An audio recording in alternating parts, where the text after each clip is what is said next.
Let's talk about Project BlueBeam. Mm-hmm. Can you describe what that is? Well, that's another subculture term that's been attached to a series of projects that involve what the Pentagon, what they call a deceptive indication and warning, or a false INW, which is a false flag. And it's the ability to stage, through very advanced technologies, an alien attack or an alien event. And it's a whole series of them. Now, what most people don't know about, since late 50s, early 60s, like the Barney Hill case and all that, those were all human assets abducting innocent people made to look alien. And so that psychological warfare was authorized in 1953, 54. 1954, we mastered gravity control. So we started deploying these assets to begin to condition the public that there's a scary threat from outer space. Mm-hmm. I mean, look at Hollywood, Alien, Ridley Scott's the movies. If you want to see a script for what's coming fairly soon, look at the movie Independence Day. Okay. It's right at a central casting for this covert group. So what their whole purpose is to create sort of a global militarized totalitarian superstate of the world fighting another world. It's like War of the Worlds. Okay. And that's been a 70-year defense plan. And I know people who've seen that plan. Carol Rosin saw the plan, who is Werner von Braun's spokesperson, who's on our team. She's almost 80 now, but brilliant mind. And, when she realized in the 70s that this was what was afoot, her whole life was devoted to trying to get some of these projects under control. But we're little David's up against an enormous Goliath. And nevertheless, the truth, if people want the truth, Gloria Steinem said, the truth will set you free, but first it'll piss you off. But it's time for people to, actually realize that this is something they have to take seriously.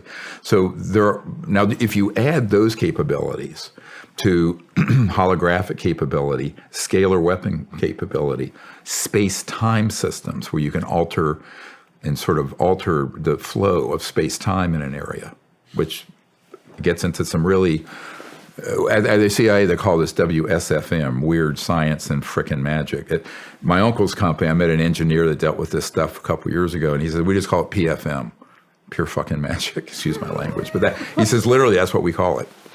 So you're dealing with technologies that are, and this is the problem, I call it the big technology gap between what conventional Pentagon, Special Forces, Joint Staff, Senate Intel, Armed Services, House Intel, the President, National Security people, what they know and what this group has. So what they know, it's like this is, just to make this real for people.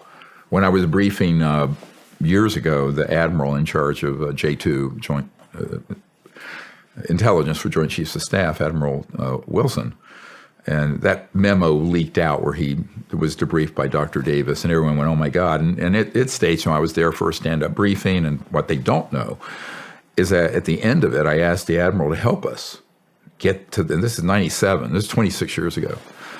And he said, well, I don't know how I'm going to help with something when the best technology we can deploy, is a B-2 stealth. And this other group have objects that can do circles around the B-2s. And he acknowledged that to me. I said, well, that doesn't mean you can't. He says, well, I can't unless it's authorized. I said, well, where do you need the authorization?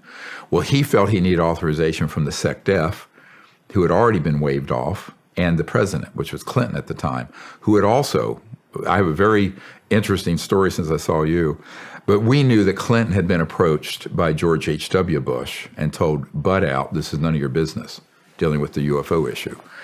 Because this was one of the very first things Clinton wanted to know about, because I knew people who lived at the White House with him. He was very keen on getting to the bottom of it, but the efforts he launched were torpedoed, and he eventually backed off of it. But, interesting. Yeah, I know that whole story. It's an ugly story of corruption and power being abused. But he did initially want to really find out what was going on, and it was a sincere effort. And there was an entire special operation stood up around getting that. But I have a very famous Hollywood agent and a superstar who was in a limo with, they don't want me to use their names, with Clinton after he left office. And they asked about the UFO issue, and the president said, "Oh yes." He says, "But I was told by George H.W. Bush that this was none of my business and butt out."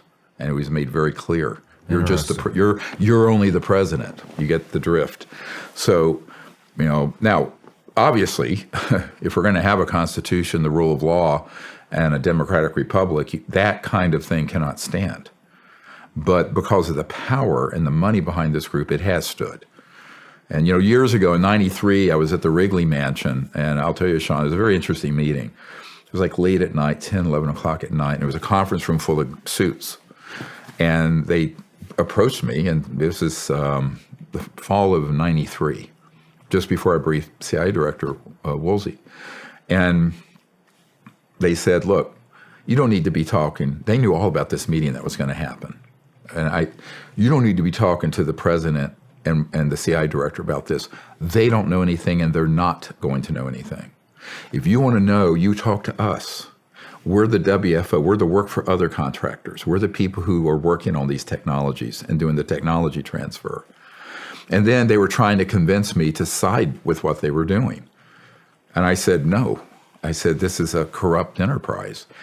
And then he offered that he says, "You're a doctor. You can take out as many credit cards as you want. We'll zero them out each month because we run the supercomputers that back up the entire banking system. And we can get an infinite amount of money through certain techniques. And so we'll just zero them out." I said, "Then you're going to own me, aren't you? Because isn't that credit card fraud and banking fraud?" He says, "No, we're just trying to help." You see how this is an absolutely true story. He put me under sodium pentothal lie detector. But at the end of it, he said, "Look, we have given at least," now remember, this is 30 years ago. "We have given at least 10,000 people $10 million apiece or more to secure their cooperation with this project." Wow. And that was 30 years ago. Now, money is no object if you're printing the stuff up and you're running drugs and you're trafficking and you're siphoning off from the legitimate black budget, which there is a legitimate black budget that's overseen by the president and the key people in the Congress. We're totally legitimate. But a lot of money from that is siphoned off and is through overbilling to the government into these illegal projects. It's absolutely embezzlement. So we can prove this, by the way, and I have people who've seen it happen. Okay. But I think that when you look at that and you go, okay, well, this is where the center of power is. The center of power is not in Congress, and it's not in the White House, and it's not in the legal constitutional government or the main part of the Pentagon or agency. It's in this group, and it's amassed so much power and wealth and technology that it is, and I'll be blunt, a threat to all life on Earth. It's a threat. It's way greater threat than China or Iran or Russia, ever.